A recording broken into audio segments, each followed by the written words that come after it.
Ini saya melihat ini tiga sosok ya, kemudian jadi satu, kemudian ber apa ya, ber berevolusi ya. Jadi Roh Kudus, jadi Yesus, jadi Jibril. Sementara di dalam Alkitab tidak seperti itu. Roh Kudus, Yesus dilahirkan oleh Roh Kudus. Bahkan Roh Kudus itu diutus oleh Yesus. Nah sekarang ini jelas ada sesuatu yang kejanggalan saya, Pak. Bagaimana Roh Kudus itu adalah Jibril ketika masuk di dalam perut manusia, Maryam. Apakah Jibril itu masih ada? Karena sekarang kan dia adalah Roh Kudus. Roh Kudus yang berada di dalam perut Maria adalah Jibril. Kemudian lahirlah Yesus. Gimana cara berpikir kita ini kalau menurut apa yang Bapak paparkan tadi? Bisakah seperti itu? Alurnya seperti itu atau bagaimana salah membuat saya? Apakah saya yang salah membuat pertanyaan? Roh Kudus adalah Jibril. Nah, Roh Kudus membuat Maryam hamil, berarti Roh Kudus berada, Jibril itu berada di dalam perut Maryam itu. Sanggupkah Maryam itu menampung malaikat di dalam perutnya itu? Tapi yang saya heran, kenapa lahir kok Yesus itu? Kenapa bukan Jibril? Itu gimana itu ya? Silakan Bapak jelaskan sendiri, saya pada bingung ini. Tolong ya. Oke. Baik, Bang. Jadi Anda akan bingung kemudian ketika Anda menganggap bahwa di dalam perut Maria itu ada malaikat Jibril. Ingat, Maria hamil, yang dihamilkan itu adalah manusia 100%. Bukan malaikat, apalagi Tuhan. Campur tangan malaikat hanya seketika ketika malaikat datang menyampaikan engkau akan menghamilkan, engkau akan mengandung seorang manusia, hendaklah engkau menamai dia Yesus. Pekerjaan malaikat sampai di situ udah selesai. Terangkat kembali malaikat itu kepada Tuhan. Kenapa demikian? Tadi abangku sudah saya katakan di dalam pengajaran Bani Israel, di dalam kitabnya mereka, Mazmur 33 nomor 9. Ketika Tuhan memberi perintah, maka semuanya jadi. Ketika Tuhan menginginkan sesuatu, maka semuanya ada. Sebab dia berfirman, maka semuanya jadi. Dia memberi perintah, maka semuanya ada. Tuhan datang membawa berita. Wahai Maria, Tuhan menghendaki engkau hamil. Apa yang terjadi? Hamil. Kehamilannya karena laki-laki bersinar? Tidak. Lalu kehamilannya kenapa? Karena Roh Kudus yang datang memberitakan itu. Yang Maha Kuasa berkehendak, kata Jibril. Jadi kehamilannya karena perintah Tuhan. Bukan kemudian Jibril masuk ke dalam perut Maria. Bukan. Tetapi Tuhan kemudian meniupkan roh ke dalam janin yang ada di dalam tubuh Maria. Supaya apa? Supaya janin itu hidup. Ketika dia hidup, maka dia akan lahir sebagai manusia. Makanya Yesus sampai usianya 33 tahun, dia tidak pernah mengaku sebagai anak Tuhan. Dia mengaku sebagai anak manusia. Makanya saya selalu berkata kepada teman-teman, berdebat dengan teman Kristen, tunjukkan satu ayat Yesus mengaku sebagai anak Allah atau anak Tuhan. Tidak akan pernah Anda temukan. Yang ada, dia mengaku sebagai anak manusia. Nah, karena itulah kemudian Anda salah paham ketika saya mengatakan dia dari Roh Kudus, bahwa dikatakan dia akan Tuhan hanya mengatakan bahwa dia dikuatkan dengan Roh Kudus. Wa ayyadnahu biruhil qudus. Al-Baqarah ayat 253. Kenapa dia dikuatkan dengan Roh Kudus? Karena Yesus itu dari sejak dia belum dikandung, Roh Kudus sudah bekerja. Lalu kemudian ketika dia bayi, Roh Kudus pun masih bekerja. Apa buktinya? Ketika dia bayi, dia berbicara.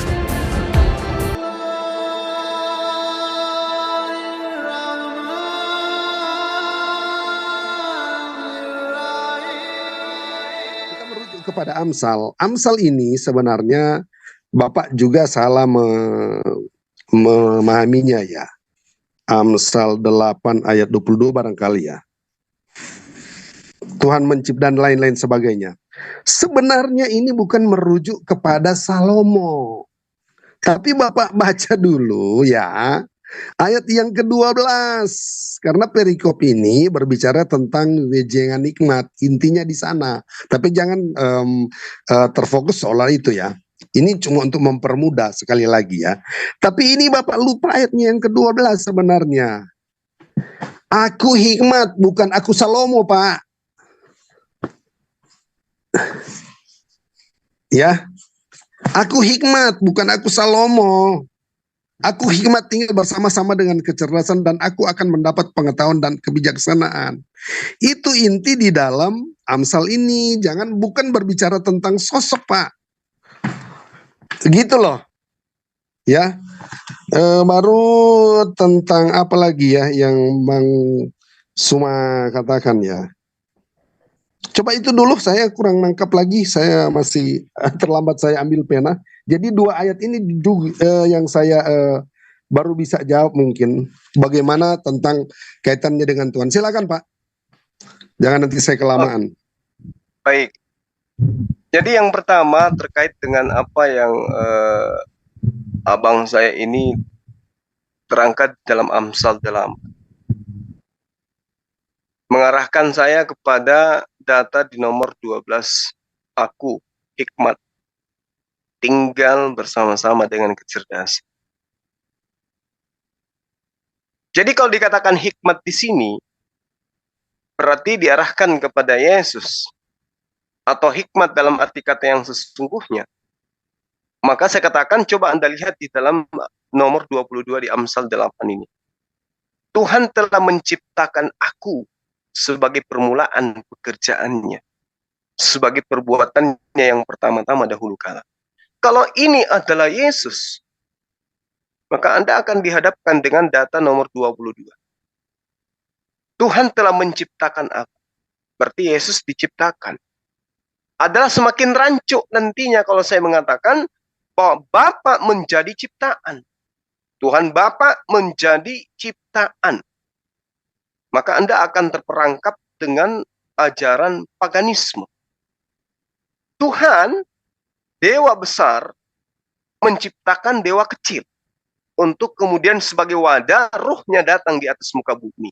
Itu ajaran paganisme. Kalau Anda mengambil Amsal 8 untuk mendudukkan Yesus di sana. Tapi kalau hikmat pengajaran itu enggak masalah. Tetapi yang terjadi kemudian adalah hikmat pengajaran yang diciptakan oleh Tuhan itu sudah ada kemudian sebelum langit dicipta. Berarti sosok ciptaan itu jangankan sebelum Abraham ada, bahkan ciptaan itu ada sebelum langit itu digariskan. Jadi serba salah dia di sana. Itu yang pertama. Kemudian ketika abang saya ini mengambil Yeremia 31, lalu fokus ya di dalam data 31-nya. Sesungguhnya akan datang waktunya. Ini yang perlu abang pahami. Demikianlah firman Tuhan. Ini berbicara firman Tuhan. Artinya ketika berbicara firman Tuhan, Tuhan yang pernah berfirman itu ditorehkan dan dituliskan kembali oleh Yeremia. Bukan Tuhan itu berfirman kepada Yeremia. Demikianlah firman Tuhan. Aku akan mengadakan perjanjian baru dengan kaum Israel dan Yehuda. Bukan seperti perjanjian yang telah kuadakan dengan nenek moyang mereka pada waktu aku memegang tangan mereka untuk membawa mereka keluar dari tanah Mesir. Perjanjianku itu telah mereka ingkari, meskipun aku menjadi Tuhan yang berkuasa atas mereka. Demikianlah firman Tuhan. Ini perkataan Tuhan yang datang kepada Yeremia tidak menceritakan pada masa itu kejadiannya. Ya. Sehingga di dalam pengajaran Yeremia 31 ini, perjanjian baru yang dimaksud itu jelas baca di data nomor 33. Tetapi beginilah perjanjian yang kuadakan. Nah, perjanjian yang kuadakan itu apa? Perjanjian baru. Perjanjian yang kuadakan. Beginilah perjanjian yang kuadakan dengan kaum Israel sesudah waktu itu. Demikianlah firman Tuhan. Aku akan menaruh Tauratku dalam batin mereka dan menuliskan dalam hati mereka, maka aku akan menjadi Tuhan mereka dan mereka akan menjadi umat. Inilah yang menjadi perjanjian baru Tuhan.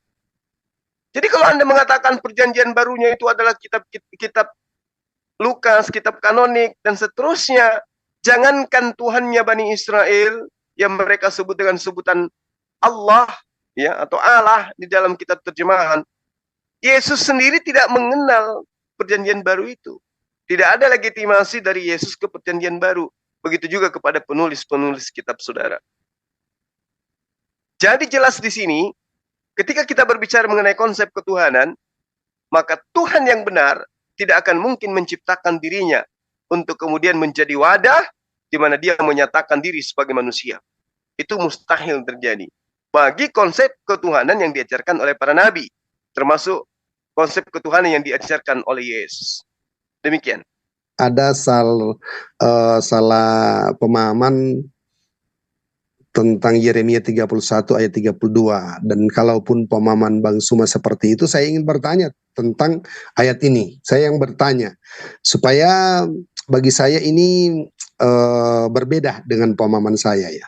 Sebab perjanjian yang dimaksud di sini itu perjanjian yang diadakan dengan nenek moyang. Sebab pada waktu itu, Pak, istilah Yehuda dan Israel pada waktu mereka berada di Mesir, itu kata Yehuda di sana, di mana kerajaan itu terbelah dua, itu belum ada. Jadi ini menyatakan tentang ketika Allah memberikan hukum Taurat di Gunung Sinai kepada Musa. Sebab di situ bukan berbicara tentang kaum Yahudi di sini, yang dimana mereka ini memang ada 12 suku, tapi di sini menyatakan tentang dua suku yang menyatakan tentang kerajaan Israel ini yang terbagi dua, yaitu yang utara maupun selatan. Ya, kalau hanya kaum Israel dan Yehuda di sini, ini berarti hanya apa ya? Mana mungkin ya? Mereka berada dalam perjalanan, kemudian mereka sudah dinyatakan memiliki dua kerajaan. Sebab yang dimaksud dengan kaum Yehuda di sini ada 3 suku kalau nggak salah, yang ada keempat dengan Lewi, yang ada di selatan itu. Yang di utara itu ada 10 suku di sana, Pak. Jadi tidak mungkin perjanjian yang lama itu berbicara tentang mereka keluar berbicara tentang bagaimana mereka keluar. Tetapi ketika mereka keluar itu ada perjanjian yang disisipkan di situ. Itulah perjanjian lama. Ya, nah inilah yang dikatakan oleh Tuhan Allah sendiri yang berkata, bukan berbicara tentang sesuatu yang telah terjadi kemudian mau diulang lagi. Tidak, bukan itu. Sebab konteks di dalam Yeremia ini berbicara tentang bagaimana sementara mereka ini mau dibuang ke Babel. Karena mereka itu melakukan hal-hal yang tidak berkenan kepada Tuhan ketika mereka sudah berada di tanah perjanjian. Maka Allah menghukum mereka dibuang ke Babel. Nah, Yeremia hidup semasa mau dibuang ke Babel. Ada orang yang ingin bertahan untuk tetap di Yerusalem, tetapi ada anjuran dari Yeremia supaya mereka harus ikut ke sana. Itulah. Tetapi kepada Yeremia, kalaupun sudah ke Babel sana, mereka akan dipanggil kembali dan akan memberikan perjanjian yang baru. Itu loh yang dimaksud, sehingga jelas sekali ada kaitan dengan ayat-ayat selanjutnya. Ayat 38 dikatakan, sesungguhnya waktunya akan datang, demikianlah firman Tuhan, bahwa kota itu akan dibangun kembali bagi Tuhan. Itu maksudnya, ada satu janji di sana, dan mereka kembali, Tuhan akan memberikan perjanjian baru. Tapi ternyata perjanjian baru itu nanti muncul kurang lebih 400 atau 500 tahun kemudian, yaitu kedatangan Yesus. Itulah yang dimaksud Torah itu. Nah, menyangkut kata di sini tentang yang ditulis di dalam hati, yaitu bagaimana mereka tidak lagi pergi ke suatu tempat di mana di situ ada hukum Taurat. yaitu tabut perjanjian. Jadi hukum ada tertulis di situ. Nah, ada perjanjian baru yang tidak lagi tertulis di tabut perjanjian itu, di mana ada 2 loh batu. Mereka tidak dianjur lagi kan ke situ, tetapi ada Yesus yang akan hidup di tengah-tengah mereka dengan perkataan Yesus. Inilah yang disebut dengan Tauratku yang akan diberikan oleh Yesus ke dalam batin mereka. Gitu. Ya. Baru yang menyangkut tentang ini. Apakah saya mau lanjut dulu atau kita terfokus dulu dengan Yeremia ini? Sebab kalau merujuk kepada Amsal tadi nih akan panjang khotbah saya, Ibu Josel. Gimana nih? Nanti ketiduran ke abang saya. Ya, halo. Bu Josel gimana? Iya, lanjut Bang, lanjut. Oke. Ya, Amsal 8 ya. Kita lihat Amsal 8. Saya searchin.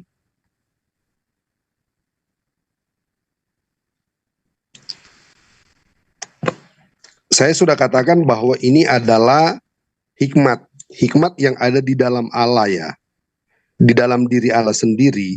Yang menurut Bang Suma ini tentang Yesus. Saya tidak mengatakan Yesus.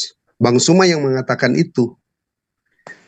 Dan di sini menyatakan sebuah ide di mana manusia ketika manusia normal, sesuatu yang kodrati Pak, itu sudah dilengkapi Pak. Tubuh, jiwa, dan roh.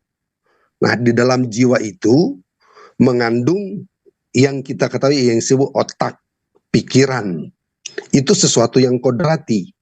Mata, hidung, sesuatu yang kodrati. Ya, bukan sebuah takdir ya, sebuah ciptaan karya Allah. Ya, nah itu yang kodrati itu yang akal kita ini, itulah seringkali kan kita istilahnya belajar. Ketika kita belajar kita menemukan sesuatu yang baru. Tapi Allah bukan seperti itu karena Dialah sendiri yang nantinya akan membuat rencana. Itu yang saya katakan tadi. Yesus memarahi Petrus karena dia ini menghalangi rencana Allah, pikiran Allah.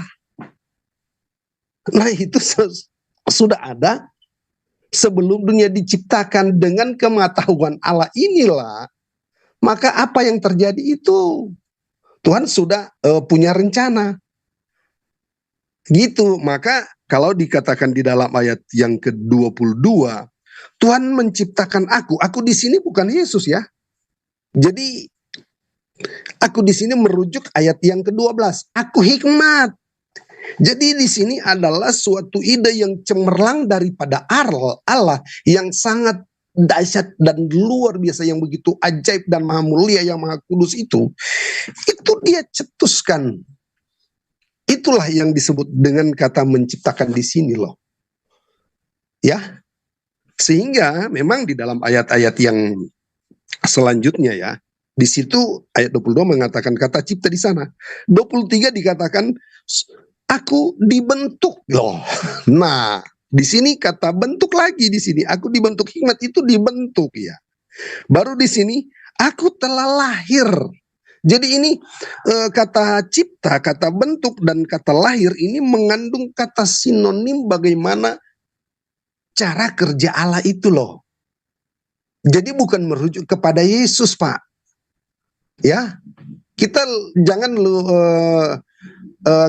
kalau melihat dari kata metafor ya bisa saja, tapi ini belum, karena ini merupakan suatu cemerlang daripada Allah itu sendiri ya. Apalagi ya, itu dulu ya yang bisa mungkin saya jawab, karena itu yang saya nangkap. Silakan tanya lagi kalau mungkin ingin mendalam Pak Suma, silakan.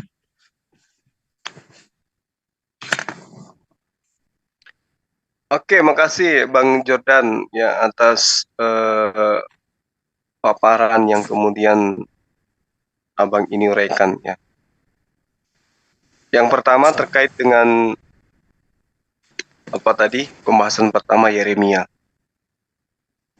Nah, kalau Abang kemudian membahas tentang Yeremia, bahwasanya Anda mengambil data di Yeremia 31 nomor 38. Sungguhnya waktu akan datang, demikianlah firman Tuhan, bahwa kota itu akan dibangun kembali bagi Tuhan. Kota yang dimaksud di sini adalah tentu Yerusalem. Di sana juga dikatakan akan dibangun bait suci itu kembali. Sangat disayangkan kemudian kalau yang abang saya maksud di sini adalah Yesus, dalam arti kata pengajaran Yesus yang kemudian ditorehkan, dituliskan di kitab kanonik, maka sangat disayangkan itu akan semakin kontradiksi dan tidak menjadi sebuah analisa kebenaran. Tidak melahirkan sebuah analisa di mana analisa itu akan membuahkan kebenaran, maksud saya. Kenapa demikian? Karena ketika abang mengatakan bahwa perjanjian baru itu bukan Taurat itu sendiri, akan tetapi pengajaran-pengajaran Yesus dalam hal ini adalah kekristenan, dan Tuhan akan membangun kembali kota Yerusalem, membangun kembali bait suci, maka sangat disayangkan itu juga percuma bagi orang Kristen. Kenapa percuma? Karena di dalam kitabnya orang Yahudi, Bang, Yehezkiel 44 nomor 9, Tuhan mengatakan begini, oleh sebab itu beginilah firman Tuhan. Tidak seorang pun dari orang-orang asing yang hatinya dan dagingnya yang tidak bersunat boleh masuk ke dalam rumah kudus. Ya, setiap orang asing yang di tengah-tengah orang Israel. Jadi percuma. Kalau yang dimaksud firman Tuhan itu kemudian Tuhan akan kembali membuat rumahnya, bait sucinya di Yerusalem, ternyata orang-orang yang tidak bersunat itu nggak bisa masuk ke dalamnya. Karena juga disebut sebagai kota kudus. Jadi sia-sia.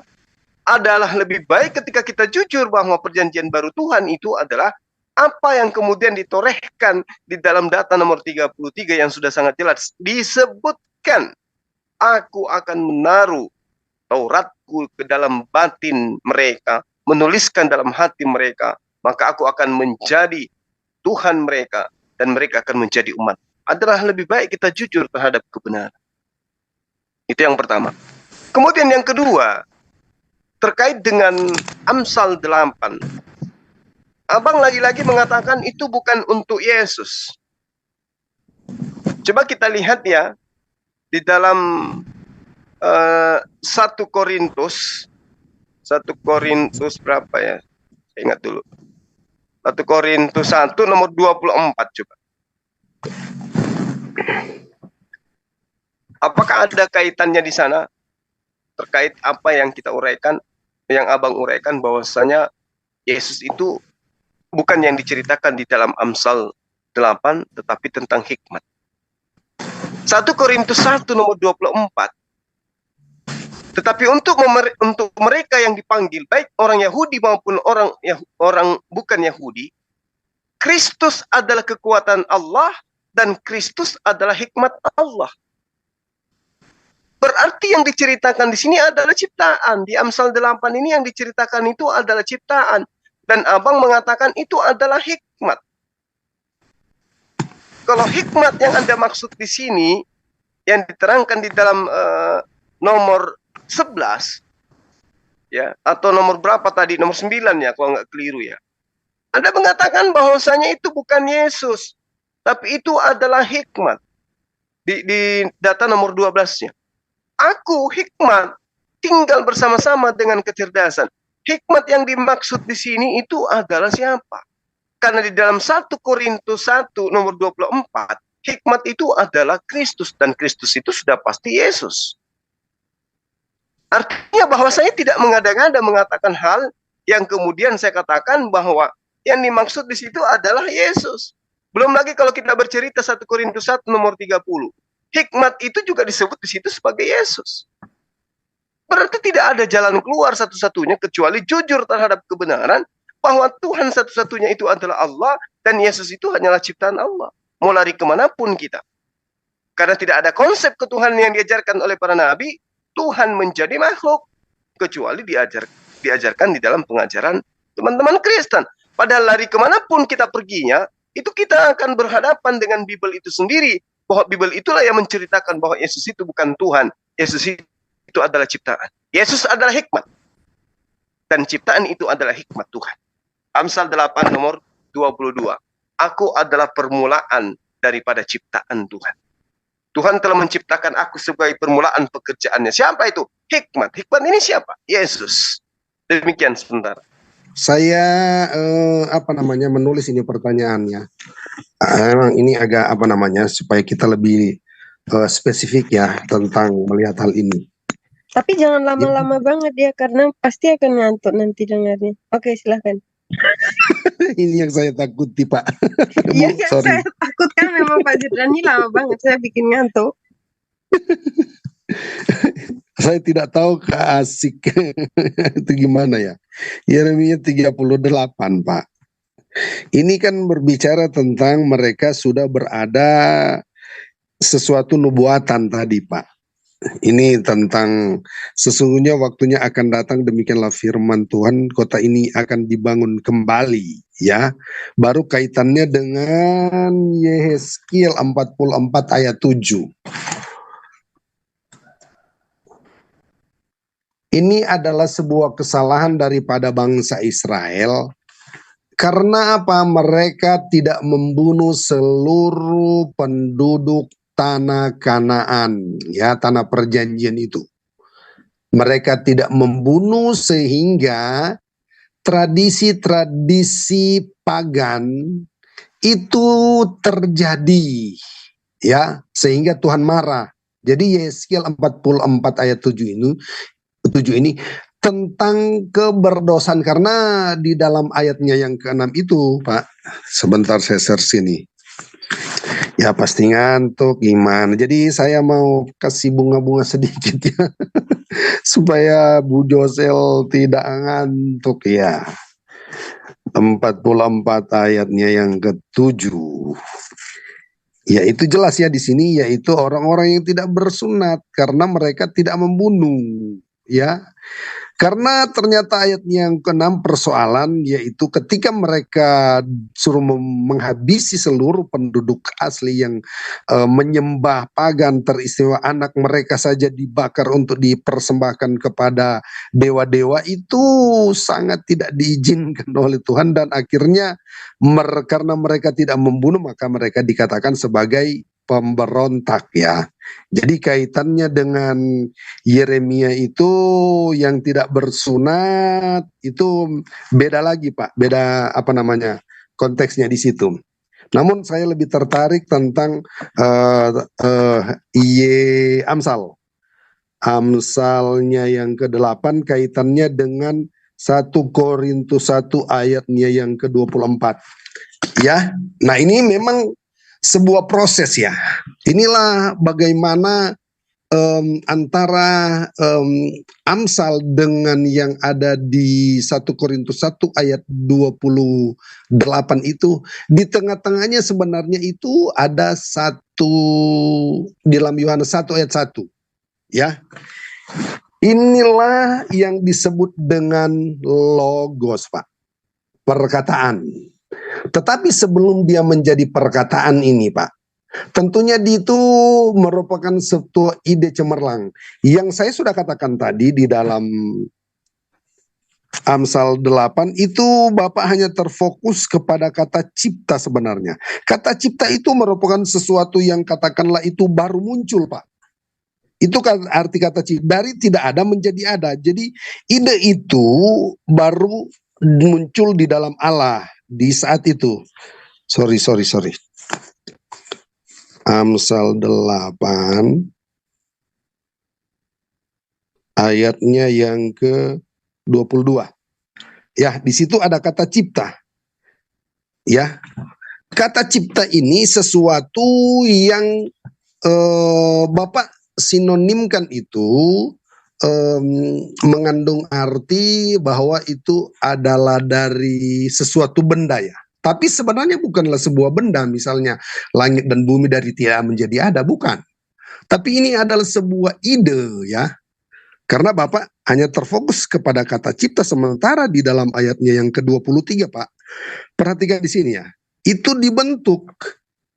Jadi ketika ada sebuah ide daripada Allah, itu yang disebut cipta. Nah kemudian bagaimana hikmat itu yang diciptakan oleh Allah itu, kemudian dia bentuk, dia olah sehingga itu merupakan sebuah perencanaan yang kalau di dalam ayat 24 kaitannya dengan telah lahir itu, Pak.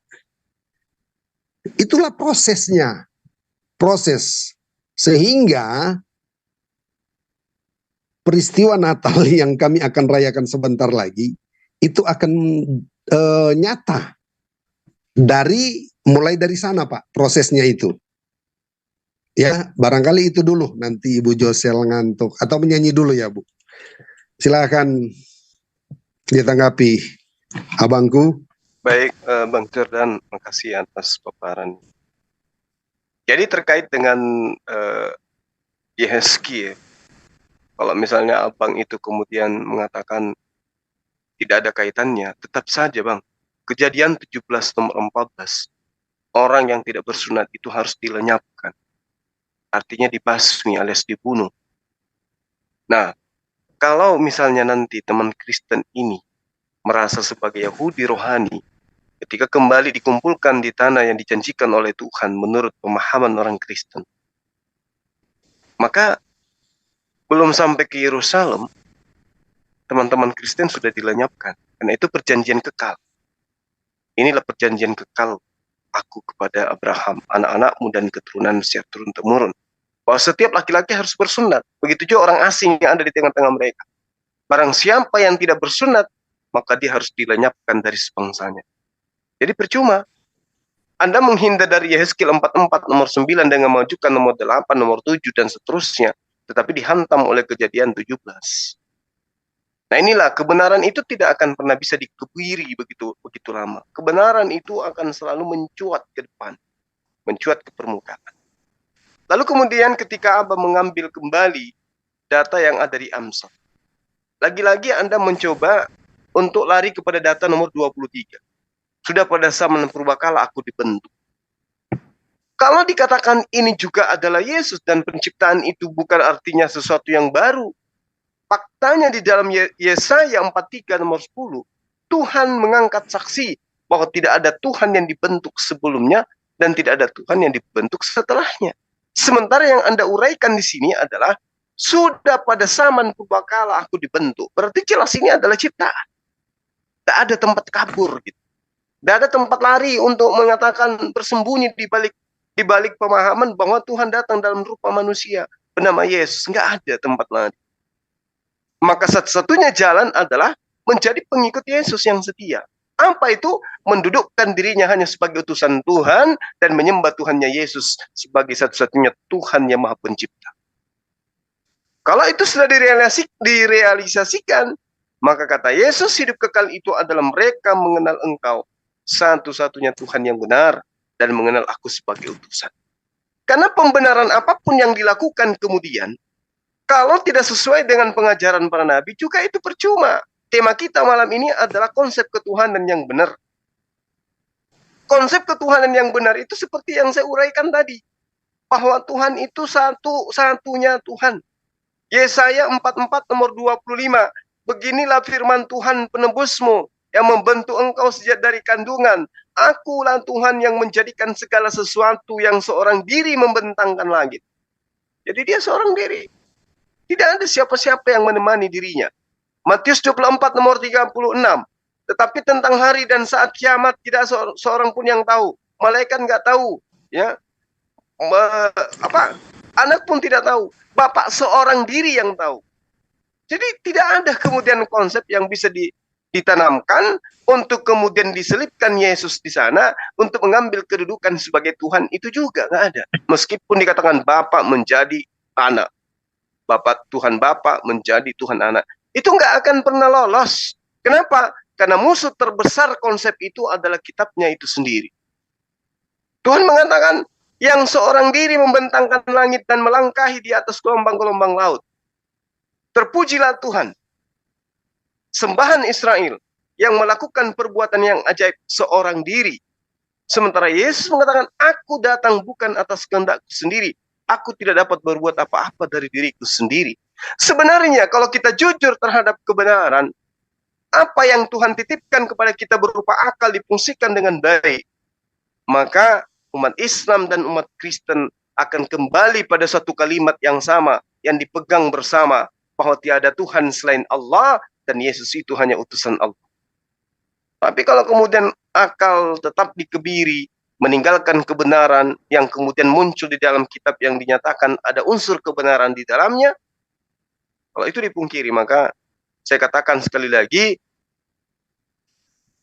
tidak ada keselamatan di luar daripada ajaran Yesus.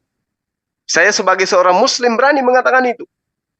Tidak ada keselamatan di luar daripada ajaran Yesus.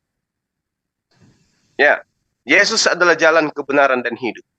Oleh karena itulah kemudian orang-orang Kristen harus mendudukkan Yesus sebagai pondasi awal untuk menduduki kedudukan sebagai pengikut, menyembah hanya kepada Allah, dan mendudukkan Yesus itu sebagai nabi yang mengajarkan akan datang sosok nabi yang lain yang akan mengajarkan tentang keselamatan. Percaya Yesus, Anda akan selamat. Tapi kalau hanya mulut yang mengatakan percaya, tetapi ajaran yang dianut adalah ajaran orang-orang yang tidak dikenali oleh Yesus, maka inilah yang terjadi. Kebenaran semua akan terlalu dihantam dengan kitabnya itu sendiri. Abang mohon diterima dengan ikhlas apa yang saya katakan. Mudah-mudahan abang itu tidak sakit hati dengan pernyataan saya. Tapi yang pasti saya katakan sebagai Muslim, jalan keselamatan satu-satunya itu menuju kepada Allah itu hanyalah Yesus, yaitu menyembah Allah dan mendudukkan Yesus hanya sebagai utusan Allah. Demikian, silakan. Dengan perkataan Bapak bahwa Yesus menubuatkan seseorang ya, kalau nggak salah itu. Bisa apa ya? Saya bertanya kembali. Iya, betul. Nah, oke, saya ingin bertanya kepada Bapak kaitannya dengan itu, kira-kira di mana ya Yesus mengatakan ada orang lain yang nanti akan yang menerangkan itu ya, apa ya? Di manakah perkataan Yesus? Silakan Anda baca dalam Yohanes 16 dari data nomor 7 sampai nomor 15, silakan. 16 ayat 17. Bukan. Yohanes 16 nomor 7. Ya, ayat 7. Nomor 7. Oh ya, nomor 7, makanya saya tanya.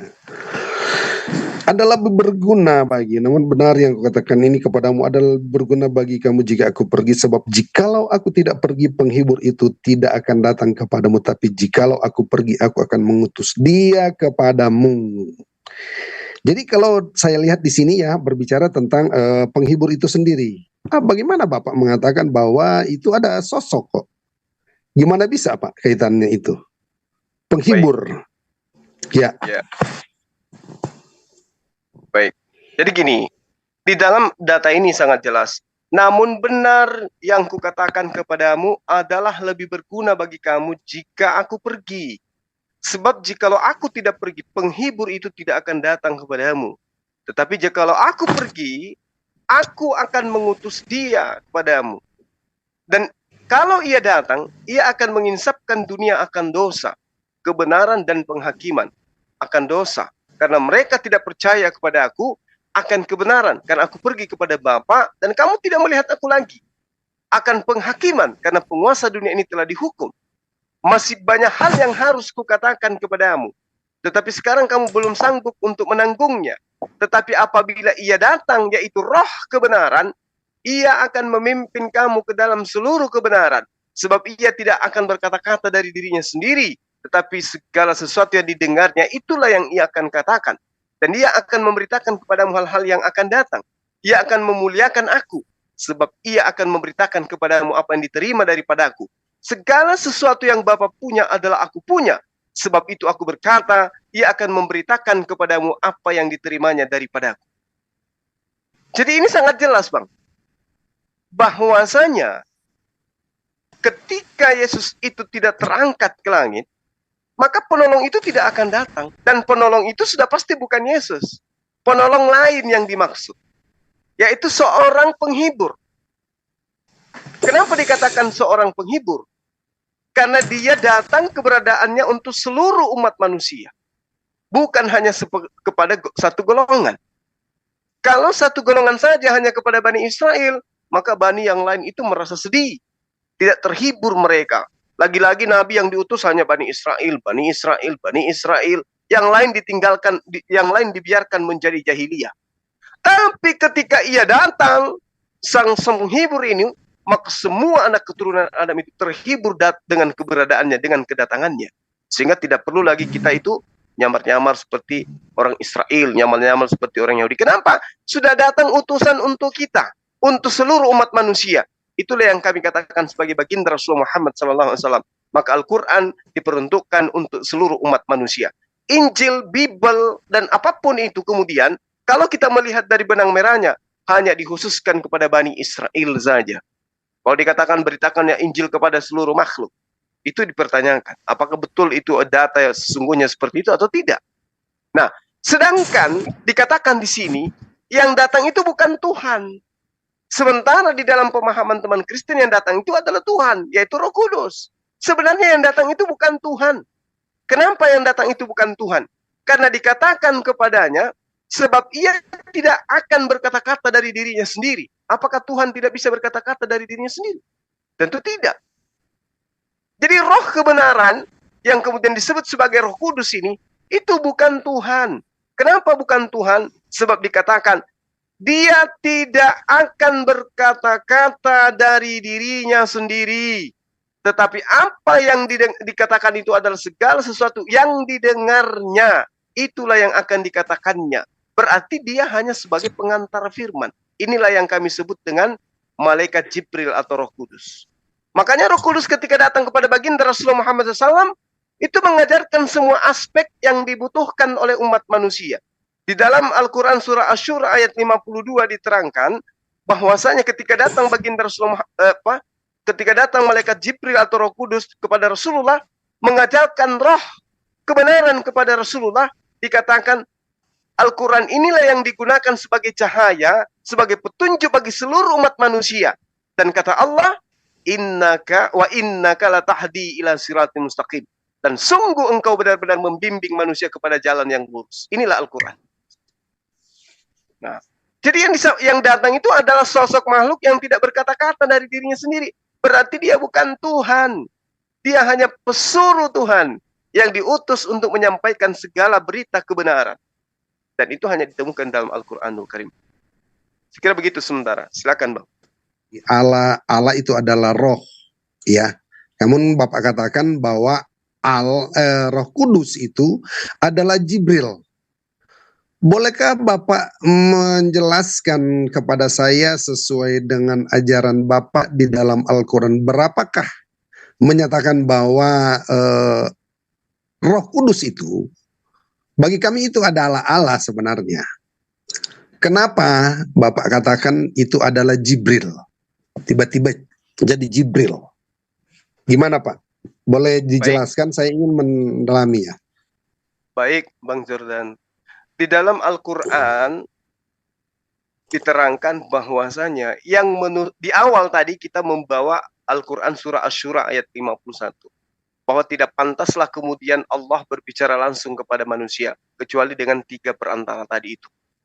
Yang pertama adalah melalui wahyuan, yang kedua di belakang tabir, yang ketiga adalah utusan berupa malaikat.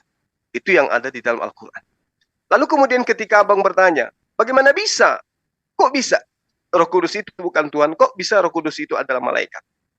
Satu hal yang ingin saya garis bawahi di sini, bahwasanya Roh Kudus yang ada di dalam kitab saudara itu diambilnya dari terjemahan Al-Quran, tidak diambil dari Perjanjian Lama, karena di situ tidak ada Roh Kudus. Ruach HaKodes. Kalau berbicara mengenai Ruach HaKodes, itu berbicara mengenai kekuatan, inspirasi atau inisiatif atau otoritas. Tidak berbicara mengenai roh, ya, hanya berbicara mengenai angin atau berbicara mengenai udara. Nah, sementara di Al-Quran surah Al-Baqarah ayat 97 diterangkan, Kul man kana aduwwan li Jibril fa innahu nazzalahu ala qalbika bi idznillah. Katakanlah kepada manusia, wahai Muhammad, barang siapa yang menjadi musuh Jibril, maka ketahuilah bahwa Jibril itulah yang telah menurunkan Al-Quran ke dalam hatimu dengan izin Allah. Jadi di sini poinnya, Jibril menurunkan Al-Quran ke dalam hatimu dengan izin Allah. Jadi yang membawa Al-Quran turun kepada baginda Rasulullah Muhammad SAW, dialah yang kemudian disebut Jibril. Dengan izin Allah, biiznillah. Tuh, kok bisa jadi Roh Kudus? Kita lihat di dalam Al-Quran surah An-Nahl ayat 102.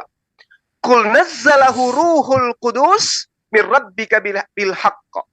Katakanlah kepada manusia, wahai Muhammad, Roh Kudus itu menurunkan Al-Quran dari Tuhanmu dengan kebenaran. Jadi saya katakan sekali lagi, ada sosok malaikat yang menurunkan Al-Quran dengan izin Allah, disebut Jibril, dan Jibril itu ternyata adalah Roh Kudus. An-Nahl ayat 102. Qul nazzalahu ruhul qudus min rabbika bil haqq. Jadi Rasul Muhammad SAW, Roh Kudus ini ketika dia datang, dia tidak berkata-kata dari kehendaknya sendiri. Apa yang diperintahkan oleh Allah untuk ia katakan, itulah yang disampaikan. Makanya dikatakan di dalam kitab saudara, dalam Yohanes 16, tetapi apabila ia datang, yaitu roh kebenaran, ia akan memimpin kamu ke dalam seluruh kebenaran. Sebab ia tidak berkata-kata dari dirinya sendiri. Loh, kok bisa dia bukan Tuhan? Ya, karena kalau Tuhan itu, bisa kita lihat di dalam Mazmur 33 nomor 9. Apa yang dikatakan Tuhan di dalam Mazmur 9, ayat 33 nomor 9? Sebab Tuhan berfirman, maka semuanya jadi. Dia memberi perintah, maka semuanya ada. Sementara yang ada di dalam Yohanes 16, dia diberi perintah. Dia tidak berkata-kata dari dirinya sendiri. Apa yang dikatakan adalah apa yang diperintahkan. Kalau Tuhan yang benar, dia berfirman, maka semuanya jadi. Dia memberi perintah, maka semuanya ada. Itu seirama dengan Yesaya 55 nomor 11. Di situ sangat jelas dikatakan bahwasanya demikianlah firmanku yang keluar dari mulutku. Ia tidak akan kembali kepada aku dengan sia-sia, tetapi ia akan melaksanakan apa yang kukehendaki dan akan berhasil dalam apa yang kusuruhkan kepadanya. Tetapi kalau yang di dalam Yohanes 16, ya, yang saya katakan tadi, sungguh-sungguh dia bukan Tuhan. Karena kenapa? Dia tidak berkata-kata dari dirinya sendiri. Kalau Tuhan, apapun bebas dia katakan. Dan apa yang dia katakan pasti terjadi. Itu baru Tuhan. Tapi yang di Yohanes 16 nomor 13 ini hanyalah utusan. Dan utusan ini kami sebut dengan malaikat Jibril, yang kami sebut dengan Roh Kudus. Demikian Bang, silakan. Saya ingin memperjelas dulu, soalnya saya terlambat ini karena saya nggak mau terlalu motong ya. Itu An-Nahl itu surah berapa Pak? Nomor berapa? 100 berapa tadi itu? An-Nahl itu, supaya... iya, An-Nahl itu ayat surah ke-16. 16 ya. An-Nahl ayat 100 berapa tadi? 102. Iya ya. 102. Saya baca ya. Silakan. Katakanlah Rohul Kudus Jibril. Jadi dalam kurung ini kan itu sebagai tambahan aja ya. Menurunkan Al-Quran itu dari Tuhanmu dengan benar untuk meneguhkan hati orang-orang yang telah beriman dan menjadi petunjuk serta kabar gembira bagi orang yang berserah diri kepada Allah. Nah, ini saya maksudkan di sini yaitu Roh Kudus ini tidak menyatakan tentang jelas di ayat ini bahwa dia adalah Jibril, tapi ini sebagai tutup kurung. Apakah ini ditambahkan atau gimana Pak? Atau memang ya, silakan. Ya. Jadi di sini kita lihat dari kata nazzalah. Nazzalah yang kita lihat di sini yang menurunkan. Apa yang diturunkan itu kemudian? Dari Allah kepada baginda Rasulullah Muhammad SAW. Yang diturunkan itu adalah ruh. Ruh ini Pak, di dalam pemahaman kami umat Islam. Ya. Ya, ini sangat jelas bahwasanya roh ini bisa juga diartikan sebagai Al-Quran. Roh ini juga bisa diartikan sebagai malaikat yang mendatangkan kemudian wahyu yang berasal dari Allah. Sehingga ketika di sini tidak dikatakan ada Jibril tertulis, maka ayat lain menerangkan nazzalah. Nazzalah berarti yang diturunkan ala qalbika biiznillah, ya, atas dirimu, atas hatimu, kepada hatimu atau di dalam hatimu dengan izin Allah. Di dalam Al-Baqarah ayat 97 coba Anda lihat. Di Quran surah nomor 2 ayat 97. Kul man kana aduwwan li Jibril. Ini disebut namanya Pak. Apa fungsi Jibril? Nazzalahu, menurunkan. Apa yang diturunkan? Wahyu. Apa yang dimaksud dengan wahyu di sini? Al-Quran. Kepada siapa? Kepada hati baginda Rasulullah Muhammad SAW. Dengan izin siapa? Dengan izin Allah. Biiznillah. Musaddiqan lima baina yadai wa hudaw wa busyra lil mu'minin. Jadi yang menurunkan ini adalah Roh Kudus namanya Jibril. Jadi antara surah Al-Baqarah ayat 97 dengan An-Nahl ayat 102 itu klop di situ, Pak. Dengan kata apa itu berarti secara tidak langsung ya menyatakan bahwa Roh Kudus itu adalah Jibril, Pak. Betul Benar. tidak? Siap. Ya, terima kasih. 86,3. Ya. Namun di dalam data Alkitab ternyata Jibril ini adalah utusan Yesus, bukan utusan Allah, Pak. Bapak setuju itu? Anda Saya mengambil setuju. data dari mana tuh, Bang? Yohanes Ini 16. di dalam- Ya, Yohanes 16 yang tadi.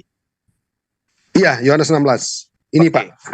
Terus apa Ya. yang abang saya ini ingin sampaikan? Silakan. Iya. Itu menyatakan bahwa kalau menurut paparan tadi Bapak bahwa Iya. Roh Kudus adalah Jibril dan Jibril ialah yang mewahyukan semuanya itu kepada Nabi Muhammad ya. Nah, sekarang di dalam ayat ini menyatakan bahwa ia akan memuliakan aku, memuliakan Yesus maksudnya di sini. Ia Roh Kudus akan memuliakan Yesus sebab Roh Kudus itu ia akan memberitakan kepadamu apa yang diterimanya daripadaku. Yesus yang mengutus dan Yesus yang bersuara kepada Roh Kudus itu sendiri. Lalu kalau Bapak mau kawinkan itu dengan Al-Quran, apakah roh Jibril ini bertemu dengan Yesus di mana ayatnya, Pak? Oke, baik. Bercakap-cakap. Sebab di dalam ayat ini Pak menyatakan bahwa Roh Kudus itu adalah utusan daripada Yesus. Iya, baik. Silakan, Pak. Oke. Jadi ia akan memuliakan aku sebab ia akan memberitakan kepadamu apa yang diterimanya daripadaku. Jadi gini.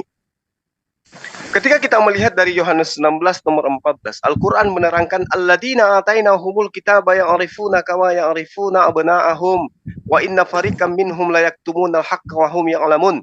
Orang-orang yang telah kami beri kitab berupa Taurat, berupa Injil, mengenal baginda Rasulullah Muhammad SAW seperti mereka mengenal anak-anak mereka. Sesungguhnya sebagian mereka pasti menyembunyikan kebenaran, padahal mereka mengetahui. Nah, ketika kemudian abang ini mengatakan, bagaimana ceritanya itu bisa terjadi? Kok bisa Yesus yang mengutus Jibril? Jadi gini, saya sudah sering menganalogikan bahwasanya ketika saya sebagai seorang wakil, misalnya nih, Yesus itu kan wakil Tuhan, dia itu kan duta Tuhan, dia itu kan utusan Tuhan. Nah, ibarat kata Tuhan itu laksana dia raja. Kemudian mengutus ya adipati atau gubernur.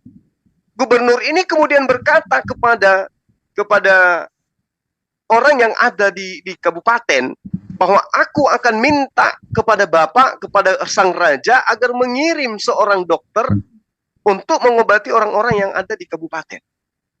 Nah, sang gubernur minta kepada Bapak, kepada raja, Bapak tolong utus seorang dokter kepada kabupaten yang ada di bawah saya nih. Tuhan kemudian mengabulkan, sang raja mengabulkan. Lalu kemudian gubernur mengatakan, aku mengutus seorang dokter kepada kalian. Apakah itu salah? Tidak. Makanya dikatakan begini, namun benar yang kukatakan ini kepadamu adalah lebih berguna bagi kamu jika aku pergi. Sebab jikalau aku tidak pergi, penghibur itu tidak akan datang kepadamu. Tetapi jikalau aku pergi, aku akan mengutus dia kepadamu. Dan kalau ia datang, ia akan mengisapkan dunia akan dosa, kebenaran, penghakiman. Ini yang diterangkan oleh Yesus itu sendiri. Artinya Yesus meminta kepada Bapa agar Bapa mengutus seorang penolong, dan penolong ini kemudian mengajarkan segala aspek yang ada dibutuhkan oleh manusia. Berarti intinya di sini Yesus itu bukan pengutus, tetapi dia adalah sebagai jalan ya untuk supaya didatangkan kemudian apa yang menjadi khataman nabiyyin. Ini diterangkan di Al-Qur'an Ali Imran ayat 81, Pak. Bang. Sehingga kemudian kami umat Islam itu memahami bahwa Allah sudah memperjanjikan praeksistensi para nabi akan datangnya sosok rasul, yaitu baginda Rasulullah Muhammad sallallahu alaihi wasallam. Wa iz ahazallahu mitsaqan nabiyyin lama ataitukum minal kitab wa hikmah. Dan ingatlah ketika Allah mengambil perjanjian dari para nabi, ini berbicara mengenai praeksistensi manusia. Manakala aku memberikan kitab dan hikmat kepadamu, lalu datang kepadamu seorang rasul yang membenarkan apa yang ada pada kalian, niscaya kamu akan sungguh-sungguh beriman kepadanya dan menolongnya. Allah berfirman, apakah kamu setuju dan menerima perjanjian denganku atas yang demikian itu? Para malaikat, para nabi kemudian berkata, kami setuju wahai Allah. Kemudian Allah berfirman, kalau begitu bersaksilah kamu wahai para nabi, dan aku bersaksi bersama dengan kalian. Ini berbicara tentang akan datangnya sosok rasul, tentang praeksistensi para nabi. Allah mengangkat satu perjanjian yang agung. Wahai para nabi, apakah kalian akan menyaksikan aku akan mengutus seorang rasul, di mana rasul ini akan membenarkan kalian semua? Kata para nabi di praeksistensi, ya, kami bersaksi tentang itu. Makanya Rasulullah Muhammad SAW itu disebut Khataman Nabiyyin. Dia adalah Rasulullah wa Khataman Nabi. Dia adalah utusan Allah dan penutup para nabi. Sehingga kalau abang mengatakan Roh Kudus itu adalah Tuhan itu sendiri, coba diluruskan lagi. Mana ada Tuhan tidak berkata-kata dari dirinya sendiri. Sebab ia tidak akan berkata-kata dari dirinya sendiri. Apakah ada Tuhan tidak bisa berkata-kata dari dirinya sendiri? Saya kira itu tidak. Silakan. Ya, terima kasih Pak. Tolong saya jangan dikasih keluar ya. Siapa yang kasih keluar saya ini? Ini Pak ayatnya yang ke-7 Pak. Bapak katakan Bapak yang mengutus Roh Kudus. Yesus berdoa kepada Bapak supaya Bapak mengutus. Tapi bagaimana dengan ayat ini? Namun benar yang kukatakan ini kepadamu adalah baik berguna bagi kamu jika aku pergi, sebab jikalau aku tidak pergi, penghibur itu tidak akan datang kepadamu. Tetapi jikalau aku pergi, aku akan mengutus dia kepadamu. Yesus yang mengutus Pak, bukan Bapak di dalam ayat ini. Bapak, bagaimana Bapak katakan, Bang katakan bahwa Bapak yang mengutus? Ini Yesus yang mengutus kok. Silakan Pak. Oke, baik. Kalau di dalam Al-Quran, ya jelas Rasulullah bernama Isa alaihissalam itu sebagai pertanda kepada Bani Israel. Dia diberi hikmat kenabian. Dia sebagai pertanda, sebagai mujizat kepada Bani Israel. Itu jelas, dia nabi. Sebagai nabi, tentu dia memiliki kelebihan-kelebihan yang diperhadapkan oleh nabi tersebut kepada kaumnya. Ya, sehingga ketika Yesus mengatakan dalam Yohanes 16 nomor 7 ini, kita harus jeli melihat. Kenapa? Karena Yesus mempersaksikan dirinya dalam Yohanes 5 nomor 36. Tetapi aku mempunyai satu kesaksian yang lebih penting daripada kesaksian Yohanes, yaitu segala pekerjaan yang diserahkan Bapa kepadaku, supaya aku melaksanakannya. Jadi pekerjaan pengakuan seperti apa yang tertera di dalam Yohanes 16 nomor 7, itu adalah pekerjaan yang diserahkan Bapa kepada Yesus. Pekerjaan itu jugalah yang akan kukerjakan sekarang. Dan itulah yang memberi kesaksian tentang aku, bahwa Bapa yang mengutus aku. Yesus bisa mengatakan itu karena dia itu adalah utusan Tuhan. Makanya Yesus mengatakan di dalam Yohanes 5 nomor 49. Yohanes 5 nomor 49. Ya, apa yang dikatakan di sana? Aku tidak berkata-kata dari diriku sendiri.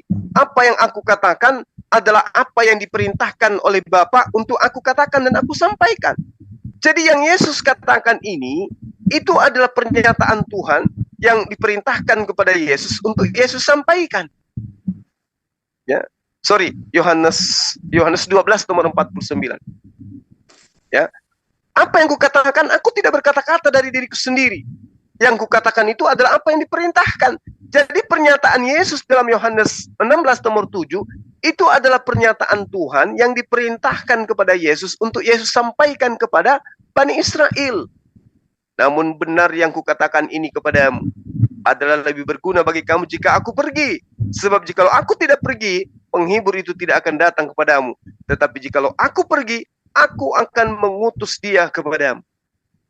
Jadi pekerjaan yang dilakukan oleh Yesus ini bukan pekerjaan Tuhan, tapi pekerjaan utusan Tuhan. Sebagaimana yang diterangkan oleh Yesus sendiri akan kesaksian dia. Ada kesaksianku yang lebih penting dari kesaksian Yohanes. Bahwa semua pekerjaan yang diperintahkan oleh Bapa untuk aku laksanakan, pekerjaan itu juga yang bersaksi tentang aku.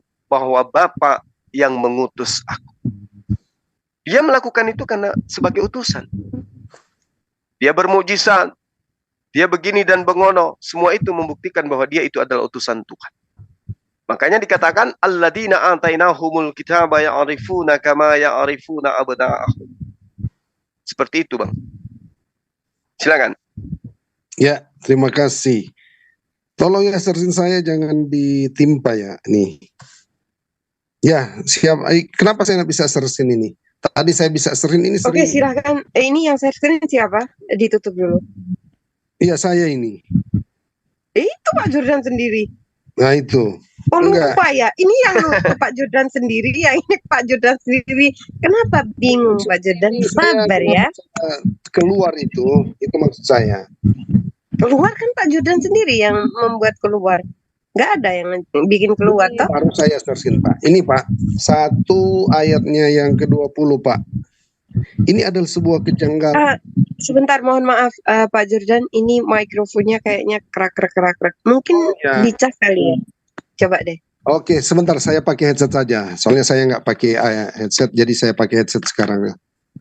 Oke, ini oke. Sebentar ya. Saya ingin menanggapi apa yang dikatakan oleh Abang Suma ya, yang dimana mengatakan bahwa di dalam Al-Quran menyatakan bahwa Jibril itulah Rohul Kudus, Pak. Namun Bapak mengutip dari Yohanes tentang Roh Kudus itu merujuk kepada Jibril itu sendiri. Sekarang di dalam Matius ketika peristiwa Natal, Roh Kudus menjadi Yesus, Pak. Di dalam ayat ini, Pak. Bukan sebagai Jibril, Pak. Tapi Jibril yang di sini malaikat ini hanya menyampaikan pesan kepada Maria. Bukan Jibril masuk ke dalam perut Maria loh. Ya. Namun Maria ini dikandung oleh Roh Kudus. Jadi kandungan Maria yang adalah Yesus adalah benih Roh Kudus, bukan benih Jibril, Pak. Bagaimana Bapak mengaitkan hal ini di dalam Yohanes 16 bahwa Roh Kudus yang diutus oleh Yesus. Nah, sekarang bagaimana Bapak katakan itu Jibril, sekarang Jibril itu menjadi Yesus. Ini sesuatu yang sangat standar ganda yang mengatakan. Silakan Pak. Bagaimana penjelasan Bapak tentang ayat Matius 1 ayat 22 ini? Bahwa Roh Kudus ini adalah Yesus, sementara Bapak paparkan Roh Kudus itu Jibril. Silakan. Baik.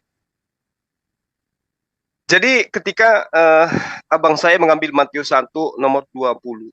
Tetapi ketika ia datang, ia mempertimbangkan maksud itu. Malaikat Tuhan nampak kepada dalam mimpi, lalu berkata, Yusuf, anak Daud, jangan engkau takut mengambil Maria sebagai istrimu.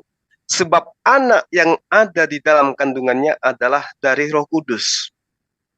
Maksud daripada adalah dari Roh Kudus itu adalah, ingat sekali lagi, pada saat Yusuf tahu, dia ingin menceraikan Maria, padahal statusnya hanya tunangan. Kenapa dia ingin menceraikan? Karena dia tahu hamil. Yusuf pikir bahwa Maria tunangannya ini hamil dari laki-laki lain. Ya. Sehingga firman datang, malaikat datang kepada Yusuf, jangan kau ceraikan, jangan kau tinggalkan. Kehamilan Maria itu bukan dari hasil zina, kehamilan Maria itu bukan dari seorang laki-laki, tapi kehamilan Maria itu dari Roh Kudus. Maksudnya bukan Roh Kudus yang menghamili Maria. Tetapi pada bulan ke-6, diterangkan di dalam kitab saudara, Lukas 1 nomor 26 sampai nomor 28. Pada bulan ke-6, Gabriel datang kepada Maria. Roh Kudus nih, dalam konsep Islam. Roh Kudus datang kepada Maria. Apa yang dikatakan oleh Roh Kudus kepada Maria? Wahai Maria, Tuhan menginginkan engkau hamil. Apa kata Maria? Mana mungkin? Mustahil. Kamu nanya.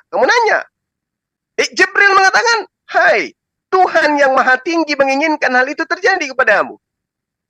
Jangan kau takut. Kata Gabriel. Maka dikatakan di dalam kitab saudara, Matius 1 nomor 20, bahwasanya dia hamil dari Roh Kudus. Maksudnya, dia hamil itu berkat pemberitaan dari Gabriel, di mana Gabriel itu adalah Roh Kudus itu sendiri. Makanya di Al-Quran seperti yang saya uraikan tadi itu tidak akan mungkin bertentangan. Sehingga saudara harus memahami, di dalam Al-Quran itu sangat jelas. Datanya ada di dalam surah Al-Baqarah ayat 253, sorry. Tilkar rusulu faddalna ba'dahum ala ba'dim minhum man kallamallahu wa rafa'a ba'dahum darajah. Apa yang dikatakan situ? Rasul-rasul itu kami lebihkan sebagian mereka dari sebagian yang lain. Di antara mereka ada yang langsung dari Allah berfirman dengannya, dan sebagian lagi ada yang ditinggikannya beberapa derajat. Dan khusus kepada Nabi Isa alaihissalam, Allah mengatakan, kami beri Isa putra Maryam beberapa mukjizat dan kami perkuat dia dengan Roh Kudus. Kalau Allah menghendaki, niscaya orang-orang setelah mereka tidak akan berbunuh-bunuhan. Setelah terbukti sampai kepada mereka. Setelah bukti-bukti sampai kepada mereka. Tetapi mereka berselisih. Maka ada di antara mereka yang beriman, ada pula yang kufur. Kalau Allah menghendaki, tidaklah mereka berbunuh-bunuhan. Tetapi Allah berbuat demikian sesuai dengan kehendak Allah itu sendiri. Nah, data ini Bang, mohon izin saya jelaskan. Ayat ini sangat gamblang menerangkan. Allah begitu mudah kemudian untuk menyampaikan kepada kita tentang kelebihan masing-masing nabi, masing-masing rasul, masing-masing utusan. Ya. Namun kemudian banyak orang yang salah mengerti tentang pemahaman Yesus itu dari Roh Kudus. Dianggapnya Yesus itu adalah Tuhan itu sendiri. Dianggapnya Roh Kudus itu adalah Tuhan itu dalam bentukan roh. Pendapat ini saya katakan sekali lagi keliru. Kenapa? Karena menyalahi kodrat malaikat Jibril sendiri yang pada penciptaan hingga selama-lamanya adalah malaikat utusan Tuhan yang kemudian dia adalah makhluk roh yang suci sehingga dikatakan Roh Kudus. Jibril itu malaikat, dia adalah roh, dia bukan makhluk bukan makhluk biologis, dia adalah roh. Tapi kudus, makanya dikatakan Roh Kudus dari nama lainnya. Kemudian terakhir dari saya, Al-Quran juga menguraikan, ya, wallati ahsanat farjaha fanafahna fiha min ruhina waja'alnaha wa banaha ayatan lil alamin. Dan kisah tentang Maryam yang memelihara kehormatannya, lalu kami tiupkan roh dari kami ke dalam tubuhnya, kami jadikan dia dan anaknya sebagai tanda kebesaran Allah bagi seluruh alam. Jadi tidak ada yang kemudian mengatakan Maryam itu hamil oleh orang lain, tetapi Maryam itu hamil karena kehendak Allah. Al-Quran telah menjelaskan begitu terinci. Jadi sama ketika diterangkan di dalam Kejadian 6 nomor 3 misalnya, berfirmanlah Tuhan, rohku tidak akan selama-lamanya tinggal di dalam manusia, karena manusia itu adalah daging, tetapi umurnya akan 120 tahun saja. Ini berlaku terhadap Yesus. Kemudian Zakaria 12 nomor 1, ucapan ilahi firman Tuhan tentang Israel. Demikianlah firman Tuhan yang membentangkan langit dan yang meletakkan dasar bumi dan yang menciptakan roh dalam diri manusia. Berarti roh yang ada di dalam diri Yesus itu sebagai manusia adalah ciptaan Tuhan. Kenapa dikatakan roh dari Roh Kudus? Karena Roh Kuduslah yang kemudian datang mengabarkan kehamilan Maria. Maria hamil bukan karena berzina, Maria hamil karena kehendak Allah. Makanya dikatakan pada bulan ke-6 Jibril datang kepada Maria. Memberitakan apa? Memberitakan tentang kehamilan dan kelahiran seorang manusia suci bernama Yesus alaihissalam atau Isa al-Masih. Demikian Bang, silakan. Ini saya melihat ini 3 sosok ya, kemudian jadi satu, kemudian berevolusi ya. Jadi Roh Kudus, jadi Yesus, jadi Jibril. Sementara di dalam Alkitab tidak seperti itu. Roh Kudus, Yesus dilahirkan oleh Roh Kudus. Bahkan Roh Kudus itu diutus oleh Yesus. Nah sekarang ini jelas ada sesuatu yang kejanggalan saya Pak. Bagaimana Roh Kudus itu adalah Jibril ketika masuk di dalam perut Maryam. Apakah Jibril itu masih ada? Karena sekarang kan dia adalah Roh Kudus. Roh Kudus yang berada di dalam perut Maria adalah Jibril. Kemudian lahirlah Yesus.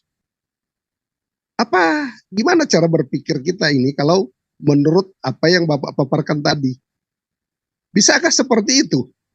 Alurnya seperti itu atau bagaimana salah membuat saya? Apakah saya yang salah membuat pertanyaan? Roh Kudus adalah Jibril. Nah, Roh Kudus membuat Maryam hamil, berarti Roh Kudus berada, Jibril itu berada di dalam perut Maryam itu. Sanggupkah Maryam itu menampung malaikat di dalam perutnya itu? Tapi yang saya heran, kenapa lahir kok Yesus itu? Kenapa bukan Jibril? Itu gimana itu ya? Silakan Bapak jelaskan sendiri, saya pada bingung ini. Tolong ya. Oke. Baik, Bang. Jadi Anda akan bingung kemudian ketika Anda menganggap bahwa di dalam perut Maria itu ada malaikat Jibril. Ingat, Maria hamil, yang dihamilkan itu adalah manusia 100%. Bukan malaikat, apalagi Tuhan. Campur tangan malaikat hanya seketika ketika malaikat datang menyampaikan engkau akan menghamilkan, engkau akan mengandung seorang manusia, hendaklah engkau menamai dia Yesus. Pekerjaan malaikat sampai di situ sudah selesai. Terangkat kembali malaikat itu kepada Tuhan. Kenapa demikian? Tadi abangku sudah saya katakan di dalam pengajaran Bani Israel, di dalam kitabnya mereka, Mazmur 33 nomor 9. Ketika Tuhan memberi perintah, maka semuanya jadi. Ketika Tuhan menginginkan sesuatu, maka semuanya ada. Sebab dia berfirman, maka semuanya jadi. Dia memberi perintah, maka semuanya ada. Tuhan datang membawa berita. Wahai Maria, Tuhan menghendaki engkau hamil. Apa yang terjadi? Hamil. Kehamilannya karena laki-laki bersinar? Tidak. Lalu kehamilannya kenapa? Karena Roh Kudus yang datang memberitakan itu. Yang Maha Kuasa berkehendak, kata Jibril. Jadi kehamilannya karena perintah Tuhan. Bukan kemudian Jibril masuk ke dalam perut Maria. Bukan. Tetapi Tuhan kemudian meniupkan roh ke dalam janin yang ada di dalam tubuh Maria. Supaya apa? Supaya janin itu hidup. Ketika dia hidup, maka dia akan lahir sebagai manusia. Makanya Yesus sampai usianya 33 tahun, dia tidak pernah mengaku sebagai anak Tuhan. Dia mengaku sebagai anak manusia. Makanya saya selalu berkata kepada teman-teman, berdebat dengan teman Kristen, tunjukkan satu ayat Yesus mengaku sebagai anak Allah atau anak Tuhan. Tidak akan pernah Anda temukan. Yang ada, dia mengaku sebagai anak manusia. Nah, karena itulah kemudian Anda salah paham ketika saya mengatakan dia dari Roh Kudus. Bahwa dikatakan dia akan, Tuhan hanya mengatakan bahwa dia dikuatkan dengan Roh Kudus. Wa ayyadnahu biruhil qudus. Al-Baqarah ayat 253. Kenapa dia dikuatkan dengan Roh Kudus? Karena Yesus itu dari sejak dia belum dikandung, Roh Kudus sudah bekerja. Lalu kemudian ketika dia bayi, Roh Kudus pun masih bekerja. Apa buktinya? Ketika dia bayi, dia berbicara bahwa Tuhan akan menjadikan aku nabi dan Tuhan akan memberikan aku kitab Injil. Itu yang diterangkan oleh Al-Quranul Karim. Artinya Roh Kudus yang sebagai penyampai firman menyampaikan perkataan itu kepada Isa alaihissalam dari sejak Nabi Isa itu dalam janin. Inilah keistimewaan daripada Nabi Isa alaihissalam. Nah, terkadang itu dijadikan sebagai bulian oleh teman-teman Kristen seperti Sofiatul si Kristin. Oh, Isa katanya berbicara dari sejak bayi. Tidak ada giginya, kayak mana dia bisa bicara? Dia lupa bahwa Yesus yang dia tuhankan itu adalah manusia yang pernah menjadi bayi. Dengan kata lain, apakah pada saat dia bayi dia bukan Tuhan? Kalau dia bayi bukan Tuhan, berarti kapan dia menjadi Tuhan? Nanti di usia 29 tahun. Tapi kalau dia Tuhan dari sejak bayi, maka apakah ada Tuhan bisu tidak bisa berbicara? Ini celaka nih. Makanya Al-Quran itu penguraian Al-Quran itu sangat luar biasa. Al-Quran mengatakan wa ayyadnahu biruhil qudus. Dan Isa putra Maryam itu diperkuat oleh Allah dengan Roh Kudus. Allah yang memperkuat dia dengan Roh Kudus. Jadi dia didampingi, dia dibimbing, dia diarahkan oleh Roh Kudus sehingga Nabi Isa alaihissalam dalam Al-Quran itu tetap terjaga dia. Nah, kemudian terakhir dari saya, Ketika kemudian abang mengatakan, bagaimana mungkin kemudian dia itu masuk ke dalam rahim? Tidak ada yang masuk ke dalam rahim. Yang ada di dalam rahim Maria itu murni 100% manusia, layaknya manusia yang lain. Bedanya, kehamilan Maria adalah kehamilan ajaib. Kenapa kehamilan ajaib? Karena itu tadi, Yesaya 55 nomor 11. Demikianlah firmanku yang keluar dari mulutku. Ia tidak akan kembali kepadaku dengan sia-sia. Tetapi ia akan melaksanakan apa yang kuperintahkan. Dan dia akan berhasil. Maka ketika Jibril datang mengatakan, Maria, Tuhan yang Maha Tinggi menghendaki engkau hamil. Berhasil tidak firman itu disampaikan oleh Jibril? Berhasil enggak Maria hamil? Berhasil. Tidak mungkin batal. Itulah Tuhan yang Maha Kuasa. Mampu membuat seorang manusia tanpa suami hamil. Itu yang perlu dipahami. Untuk sementara ini kita sampai ke sini dulu karena kita melihat situasi ya. Ya, gitu. Silakan Jadi Bang, ini akan, makasih. Ya. Kita Jadi tutup aja dulu. Ya, saya tidak akan melakukan closing lagi sebab kalau closing berarti tidak ada part 2. Saya mau ini supaya ada part 2. Jadi saya menyesuaikan lagi. Jadi saya mohon maaf kepada teman-teman netizen, Kristen atau Muslim, bahwa mengingat moderator kita ini sudah punya banyak kelemahan lah. Saya juga ngantuk Bang dari tadi.